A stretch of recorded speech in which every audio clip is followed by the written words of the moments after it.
দশম শ্রেণীর প্রিয় ছাত্রছাত্রীরা, আজকে তোমাদের জীবন বিজ্ঞানের দ্বিতীয় অধ্যায়ে যে কোষ চক্র বা সেল সাইকেল আছে, সেই কোষ চক্র বা সেল সাইকেল সম্পর্কে আলোচনা করব। সেল সাইকেল বা কোষ চক্র বা কোষ চক্র, ঠিক আছে। এই যে সেল সাইকেল বা কোষ চক্র কি? সেল সাইকেল বা কোষ চক্র হচ্ছে এই যে কোষের বৃদ্ধি বিভাজন, এইটা একটা চক্রাবর্ত বা আবর্ত গতিতে গড়ে থাকে, ঠিক আছে। একটা চক্রাবর্ত গতি বা একটা আবর্ত গতিতে কোষের বৃদ্ধি বিভাজন গড়ে থাকে, সেটাকে আমরা কোষ চক্র বা সেল সাইকেল বলবো। তো মনে করো এটা একটা কোষ, তো এই কোষ থেকে, এই কোষের আকার থেকে পরবর্তী কোষের আকারটা একটু বড়, অর্থাৎ কোষের কি হয়েছে? বৃদ্ধি হয়েছে। তো এইখান থেকে পরবর্তীতে কি হবে? বিভাজন হয়েছে, বিভাজন।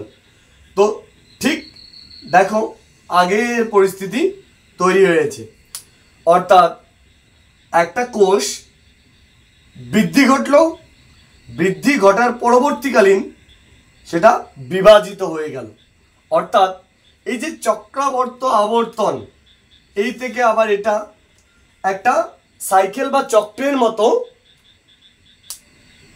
এটাই হচ্ছে সেল সাইকেল বা কোষ চক্র।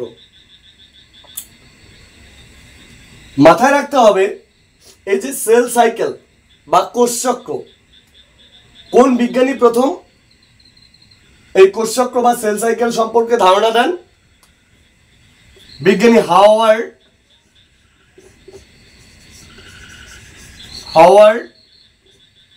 ও পেল প্রথম এই সেল সাইকেল বা কোষ চক্র সম্পর্কে ধারণা দেন। ওকে, কত খ্রিস্টাব্দে? 1953, অর্থাৎ 1953 সালে। এই যে 1953 সাল, এই সালটা কিন্তু একটা গুরুত্বপূর্ণ সাল।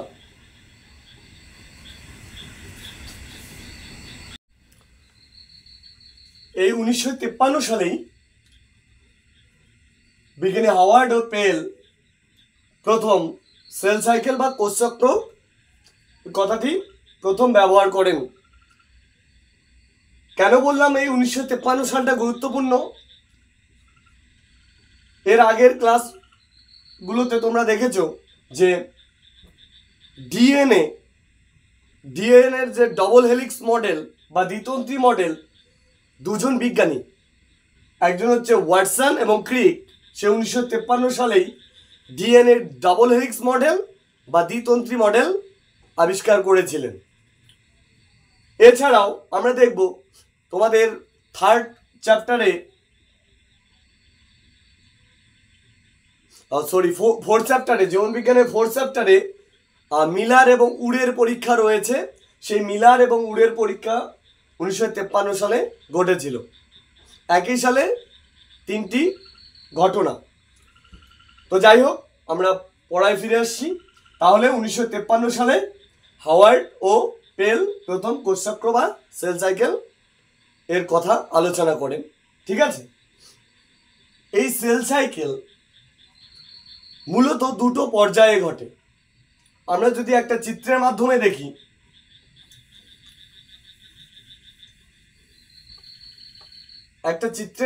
আমরা যদি দেখি, তো এটাকে আমরা ভাগ করে নেব। তো কোষ চক্রের সবচেয়ে বড় যে দশাটা, সেটাকে আমরা বলবো ইন্টারফেজ দশা। ইন্টারফেজ দশা। আরেকটা হচ্ছে মাইটোটিক ফেজ। মাইটোটিক ফেজ বা মাইটোটিক দশা। তো এই যে ইন্টারফেজ দশা, এই ইন্টারফেজ দশা হচ্ছে, তাহলে সেল সাইকেলের দুটো দশা, একটা ইন্টারফেজ আর একটা হচ্ছে মাইটোটিক দশা বা মাইটোটিক ফেজ। তো একটা কোষ বিভাজিত হতে টোটাল সময় লাগে 24 ঘন্টা, 24 আওয়ার। তার মধ্যে এই যে ইন্টারফেজ দশা রয়েছে এখানেই লাগে 23 আওয়ার, 23 ঘন্টা ইন্টারফেজেই, অর্থাৎ 23 ঘন্টা হচ্ছে ইন্টারফেজ দশার জন্য। আর মাইটোটিক দশা, মাইটোটিক দশা হচ্ছে 1 আওয়ার। ওকে, তো ইন্টারফেজ দশা, এই দশার বিভিন্ন আমরা উপদশা দেখব। তো ইন্টারফেজের 3টি উপদশা রয়েছে, আমরা এটাকে তিনটা পার্টে ভাগ করব। সবচেয়ে বড় ইন্টারফেজের সবচেয়ে বড় উপদশা সেটা হচ্ছে G1, এরপরে রয়েছে S, তারপরে রয়েছে G2 দশা। মনে রাখবে যে ইন্টারফেজ দশা বা ইন্টারফেজ দশায় সবচেয়ে বড় উপদশা হচ্ছে G1, তারপরে S দশা, তারপরে হচ্ছে G2 দশা। এবং এই মাইটোটিক ফেজ বা মাইটোটিক দশায় আমরা দেখব যে ভাগ রয়েছে, একটা হচ্ছে ক্যারিওকাইনেসিস আর একটা হচ্ছে সাইটোকাইনেসিস। এই যে ক্যারিওকাইনেসিস, এই ক্যারিওকাইনেসিস হচ্ছে অর্থাৎ নিউক্লিয়াসের বিভাজন। তো এই নিউক্লিয়াসের বিভাজনের ক্ষেত্রে আমরা আবার দেখব যে অতি সহজেই যে আমরা বললাম যে এটা নিউক্লিয়াস বিভাজন, তার মানে যে এটা নিউক্লিয়াস বিভাজন হয়ে গেল তা না, এখানেই 4টা পর্যায় রয়েছে। এটাকে আমরা 4টা ভাগে ভাগ করে নেব। তাহলে 4টা ভাগে ভাগ করে নিলাম। প্রথম যে স্টেজ বা দশাটা সেটা হচ্ছে প্রোফেজ দশা। তারপরে রয়েছে মেটাফেজ, এইদিকে রয়েছে অ্যানাফেজ, তারপরে রয়েছে টেলোফেজ। তাহলে কি বললাম, মাইটোটিক দশার রয়েছে একটা ক্যারিওকাইনেসিস আর একটা হচ্ছে সাইটোকাইনেসিস। তো ক্যারিওকাইনেসিস, এই ক্যারিওকাইনেসিস 4টা স্টেপে ঘটে। একটা হচ্ছে প্রোফেজ দশা, মেটাফেজ, অ্যানাফেজ, এটা হচ্ছে টেলোফেজ। এই 4টা স্টেজে ঘটে থাকে। তারপরে রয়েছে সাইটোপ্লাজমের বিভাজন প্রসেস, সেটা হচ্ছে সাইটোকাইনেসিস। ঠিক আছে, সাইটোকাইনেসিস। এটা যদি আমরা একটা রেখাচিত্রের মাধ্যমে দেখি তাহলে এরকমটা হবে।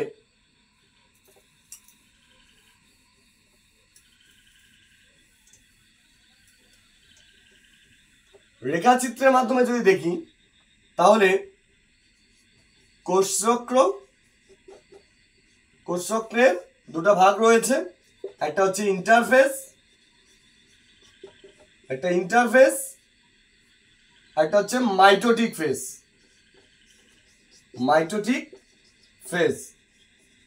ঠিক আছে,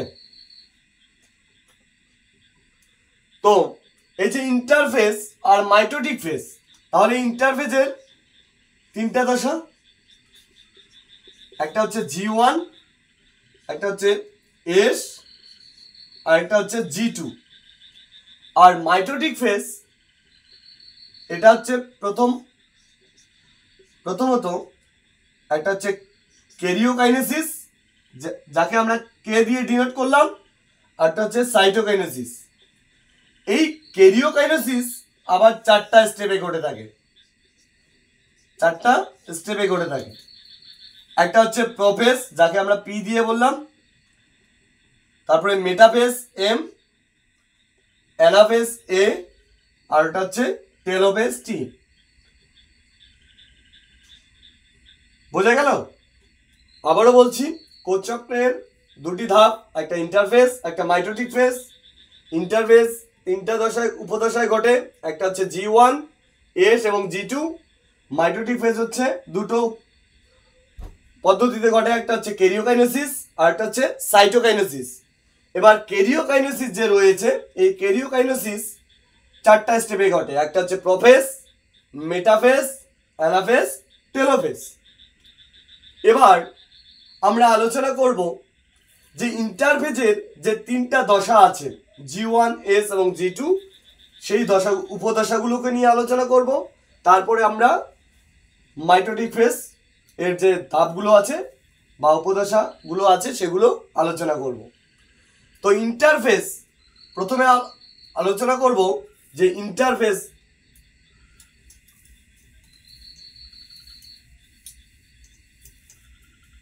মাথায় রাখবে যে কোষচক্রের বা সেল সাইকেলের যে দুটো ধাপ, দুটো দশা রয়েছে, একটা ইন্টারফেজ আর একটা হচ্ছে মাইটোটিক ফেজ। একটা কোষ বিভাজিত হতে টোটাল সময় নিচ্ছে কত? 24 ঘন্টা। তার মধ্যেই বেশি সময় অতিবাহিত হচ্ছে কোথায়? সেটা হচ্ছে ইন্টারফেজ দশায়। মাত্র 1 আওয়ার কোথায় অতিবাহিত হচ্ছে? সেটা হচ্ছে মাইটোটিক ফেজে। ওকে, তো আমরা ইন্টারফেজের যে উপদশাগুলো আছে সেগুলোকে নিয়ে আলোচনা করব। ইন্টারফেজের সবচেয়ে বড় দশা যেটা হচ্ছে G1 দশা, G1 উপদশা। ঠিক আছে, এই G1 উপদশায় কি দেখব আমরা? এই G1 উপদশায় আমরা দেখব যে আরএনএ এর সংশ্লেষ ঘটছে। 2 নম্বর কি দেখব? এটা দেখব আরএনএ এর সংশ্লেষ। 2 নম্বর কি দেখব? এখানে অ্যামাইনো অ্যাসিডের সংশ্লেষ ঘটবে, অ্যামাইনো অ্যাসিডের সংশ্লেষ ঘটবে, সংশ্লেষ। এছাড়াও কি দেখব? 3 নম্বরে আমরা এটিপি সংশ্লেষ হতে দেখব, অ্যাডেনোসিন ট্রাইফসফেট, এটিপি। আমরা G1 উপদশায় দেখব আরএনএ সংশ্লেষ ঘটবে, অ্যামাইনো অ্যাসিডের সংশ্লেষ ঘটবে এবং তার সঙ্গে এটিপি অর্থাৎ অ্যাডেনোসিন ট্রাইফসফেট এর সংশ্লেষ ঘটবে। ওকে, এই যে ইন্টারফেজ দশায় মোট 23 ঘন্টা বা 23 আওয়ার সময় লাগছে, তার মধ্যে এই যে G1 উপদশা বা গ্রোথ 1 উপদশা, বা এটাকে আমরা প্রাক সংশ্লেষ দশা বলতে পারি, এই গ্রোথ 1 দশায় আমরা দেখব 10 আওয়ার সময় অতিবাহিত হচ্ছে। কোষ বিভাজিত হতে 10 আওয়ার সময় লাগছে। বিভাজনের প্রস্তুতি পর্বের দশা, সেটা হচ্ছে ইন্টারফেজ দশা। এরপরে আমরা দেখব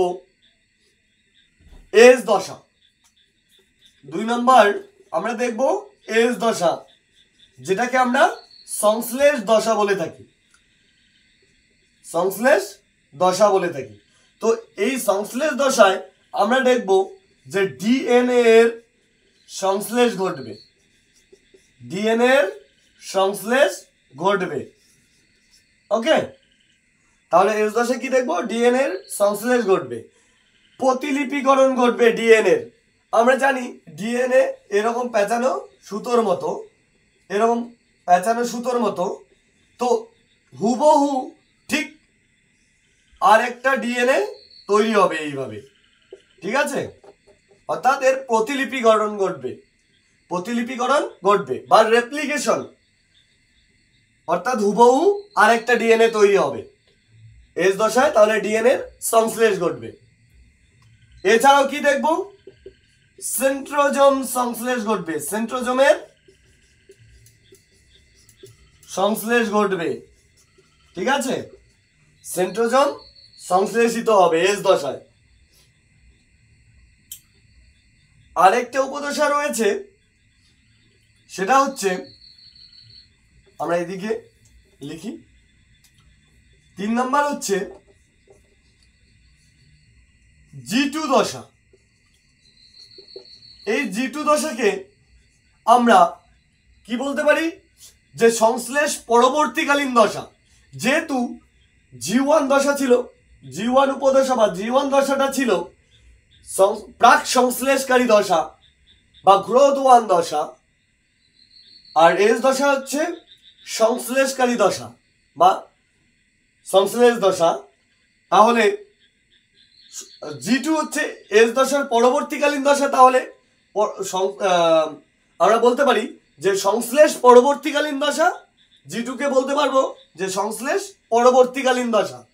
তো এই সংশ্লেষ পরবর্তীকালীন দশায় ঠিক আরএনএ এর সংশ্লেষ ঘটবে, এটিপির সংশ্লেষ ঘটবে, অ্যামাইনো অ্যাসিডের সংশ্লেষ ঘটবে, অ্যামাইনো অ্যাসিডের সংশ্লেষ ঘটবে।